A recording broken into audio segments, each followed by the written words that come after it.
Hi, my name is Herman. Have you ever dreamed of living someone else's life because you thought yours was boring? Well, I tried it once, and to put it shortly, it was such an adventure. So now, listen. I was born into a wealthy, intelligent family. My parents had aristocratic origins, which is probably why my father, a former pianist, is now a businessman, and my mom is a former ballet dancer. It's not hard to guess how they met. They brought me up with their strictest of rules. Don't play in the sandbox, it's dirty. Don't play for too long in the playground. There are too many children. I went to private school, where teachers not only demanded good grades, but also looked after your posture. I did everything that was required of me, down to my appearance and speaking manners. So that you understand, the very atmosphere in our house spoke for itself. Everything was perfectly white. Walls, floors, and the furniture was made in a royal style with a golden accents. The house looked more like a modern museum, but it didn't feel cozy. We had a lot of housekeepers and my mother controlled all of them. As I grew older, there were even more rules. My parents began to hire private tutors for me so that, as my father said, my brain would not relax for a second. They both believed that the more knowledge there was in your head, the brighter your future would be. And in some ways, they are right. But the more information I had in my head, the more I wanted to forget it. I felt that my lifestyle was too strict, and it was suffocating me. I celebrated every birthday only in the company of my boring relatives. My mother hired an orchestra for some reason, probably because she loved expensive gestures. Oh, yes, I forgot to say, in addition to strict rules, it was not usual for us to express love for each other. Even my parents hugged me only on special occasions, and that's it. And I liked it when everything was simple and without any additional problems. Like my friend Jonathan's life. His family wasn't so rich. He had many siblings, and they stuck by each other's side. They had fun, messed around, joked at home, and I enjoyed visiting them. Once I even asked them to stay on Christmas Day so that I wouldn't be so bored in my house. But my mother did not allow me to celebrate the family holiday outside of the house. I had to apologize to them and come home. I was full of anger. How tired I was of these rules and prohibitions. I made a wish at midnight for my life to change dramatically and went to sleep. To be honest, I didn't really believe in magic, but what happened to me cannot be called anything else. It was January. My friends and I agreed to go ice skating a little outside the city. The weather was sunny and the air frosty. All that was needed for a perfect winter getaway. We skated a lot with the guys, so I was a bit tired and decided to go on a little walk alone, collect my thoughts. I took coffee with me and a sandwich and went to the recently opened winter park. A fabulous view opened up in front of me. All the trees were covered in snow. Sculptors were making whole cartoon scenes out of ice. It was cool to see the work with my own eyes. I took hundreds of pictures on my phone and sat down on a bench to see what would happen next. Suddenly, some guy sat down with me. He was wearing a mask and a helmet. A skiing base wasn't far from here probably. I didn't pay attention to him and stayed seated, focused on my phone. When he bent down to unlace his shoes, then some out-of-breath girl runs up to me, sits down between us, takes my cup, drinks coffee, and then gets up and shouts to me, "Hey loser, I'm in the lead now," and runs away. I looked at her direction without understanding anything and heard behind me, "You are the loser." I turn my head and we bump into each other's heads, fall to the ground and stare widely at one another. It was as if I saw myself in a mirror. "Who are you?" I shouted at him, and he yelled the same thing to me. "And who are you?" We both were shocked. It really was as if we were looking in a mirror. We were the same person. Our mouth, ears, eyes, hair color, and even voices were all the same. I couldn't believe that this was not a dream. I really was looking at myself, with our mouths open, not taking our eyes off each other. We got up from the ground, dusted ourselves off, and cautiously walked closer to each other. I held out my hand to him, and he did the same. "Herman," I said. "Gleb," he said.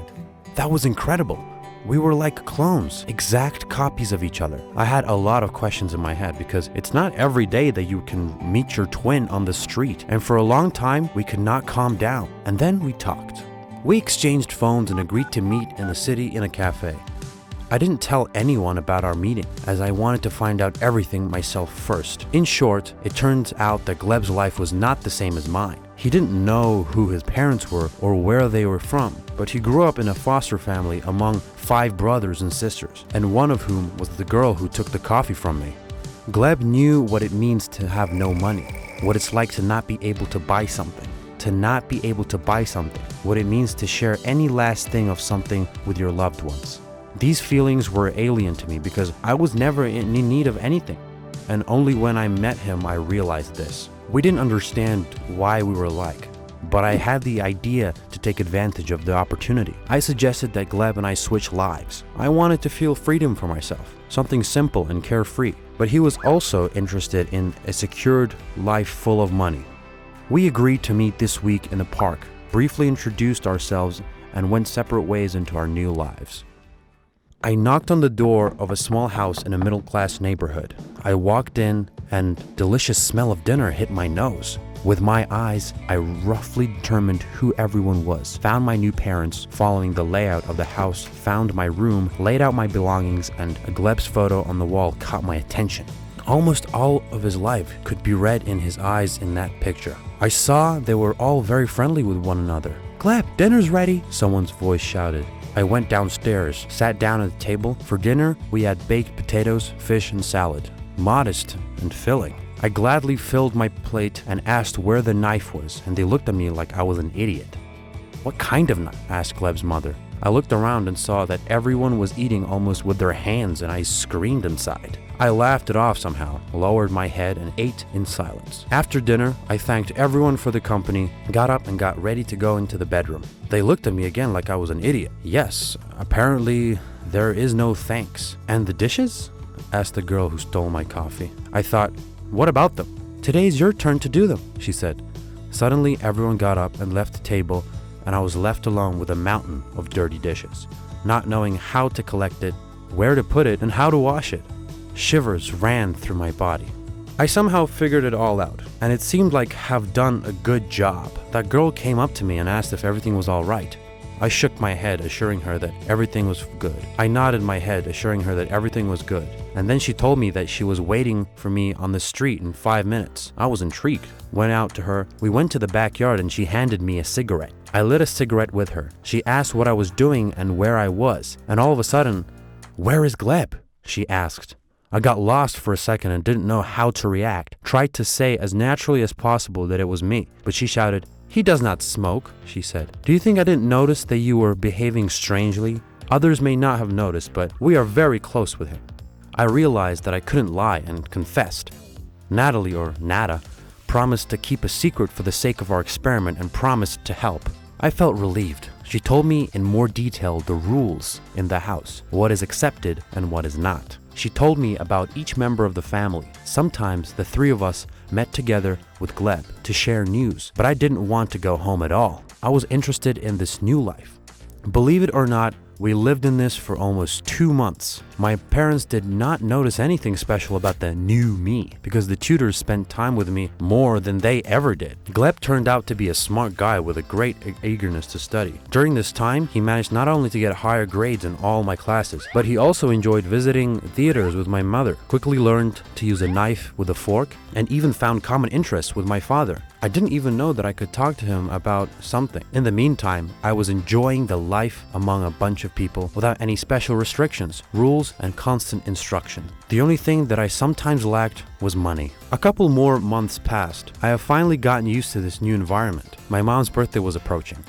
Honestly, I was ready, feeling a little offended that my parents did not sound alarmed, did not see any difference between me and Gleb. No matter how close our relationship with them was, did they really not feel anything at all? I suddenly wanted to visit them, to celebrate my mother. Every year I bought her her favorite peonies and ran into the room early in the morning, kissed and hugged her. I wanted to do this time as well, but I called Gleb. He came to meet me, but he said that he had already congratulated her like that. It turns out that my father mentioned my little tradition. Honestly, at that point, I felt extremely jealous and even pain. I understand that this was selfish on my part. I wanted it all at once. It's just that I never thought it could go this far. I insisted on my idea and asked Gleb to change places for just today. I came home and realized how much I missed my parents, my room, my servants. My parents were just about to have dinner. I kissed them, to which they were very surprised, and then my father started talking about business. He said that he was very pleased with my academic success and planned to make me more his prodigy next year if I continued doing well. I couldn't believe the happiness. Has my father finally begun to trust me with most important things? Mom's eyes were shining, and I realized that I wanted to stay home. We had a wonderful time together, had dinner, chatted. I don't remember ever having this before. Suddenly, before going to bed, when I laid down on my spacious, soft bed, Gleb called me and reminded us that it was time for us to change. But I didn't want to. He said that this would not work. So does everything have to be your way? This is not fair. You played around, got bored, and now I immediately have to agree to your terms? He said angrily. But I said that I would not come back, and that was it. Half an hour later, the bell rang downstairs. My mother told me to stay in the room. And when she went to open the door, she fainted. Gleb came to our house. Then my father came out of the office. He felt immediately sick. They did not understand what was happening. I ran to Gleb, shouting that to get out of my house. Ah, that's how it is now. Your house. And what happened to when you felt sick of it? And your parents, Herman, he snapped. Mom came to her senses and was lying on the floor. My father sitting next to her and holding her hand. I felt so ashamed in front of them that I did not know how to get out of the situation. As a result, I had to tell them the whole truth. We talked, I explained the reasons for my act, apologized to them and to Gleb. At that moment, Nada appeared at the door. She greeted everyone and said that her family is waiting for us at dinner. Gleb was about to leave, but I stopped him. Mom, Dad, forgive me for what I did. But during this time, I realized one main thing. That no one and nothing will ever replace family. Our meeting with Gleb and my resemblance to him is rare, but I met and made friends with his family. Let me introduce you to them, I asked. In short, Gleb and I brought them all to my house for a festive dinner, told our story and laughed at it for a long, long time. This taught me a lesson. I will never again exchange lives with another person because there is nothing better than what we already have. If you like the story, then press the like button and subscribe to our channel.